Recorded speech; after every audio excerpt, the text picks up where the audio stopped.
अगर इस रामायण को सबने पढ़ लिया तो मेरी रामायण को कोई नहीं पढ़ेगा। वाल्मीकि जी भी दंग रह गए। अंत सुना, पहली बार ही कुछ दर्शक सुन रहे होंगे। नमस्कार, मैं दीपांशु नायक। कि हनुमान जी ने अपने नाखूनों से इतनी सुंदर रामायण लिखी, दासत्व भाव को स्वीकार करते हुए हनुमान जी दास बनकर रहते थे सबका।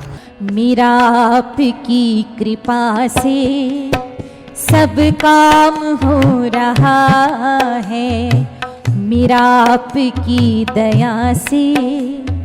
नमस्कार, मैं दीपांशु नायक श्री दंद्रौवा धाम 1008 ऑफिशियल चैनल से आपके लिए लेके आया हूँ एक खास सीरीज़, जिसमें हम वेद पुराण और शास्त्रों के ऊपर चर्चा करेंगे।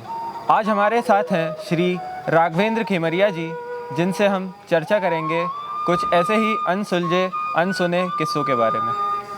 नमस्कार महाराज जी। नमस्कार महाराज जी, कुछ लोगों का मानना है कि श्री हनुमान जी बजरंगबली जी ने खुद अपने हाथों से उनकी एक रामायण जी लिखी थी, तो क्या ये बात सत्य है?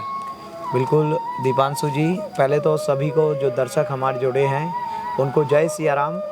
बजरंगबली ददरौवा सरकार के धाम में हम विराजमान हैं और बहुत ही अच्छा आपने वास्तव में एक अनसुना, पहली बार ही कुछ दर्शक सुन रहे होंगे कि हनुमान जी ने भी लिखी थी रामायण। अपने हाथों से नहीं बल्कि अपने नाखूनों से वो रामायण लिखी थी।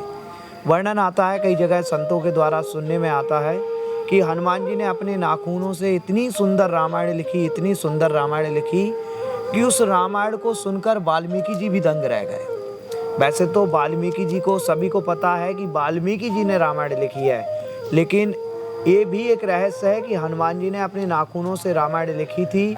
इसका वर्णन भी मिलता है और उस रामायण को पढ़कर वाल्मीकि जी भी दंग रह गए।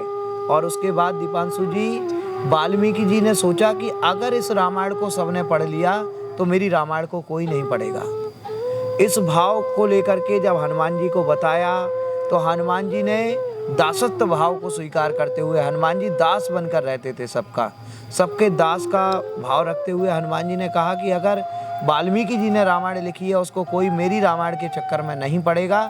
तो उन्होंने अपनी रामायण को समुद्र में विलुप्त कर दिया, समुद्र में उसको विसर्जित कर दिया, जिससे वह रामायण आज हम तक नहीं पहुंच पाई।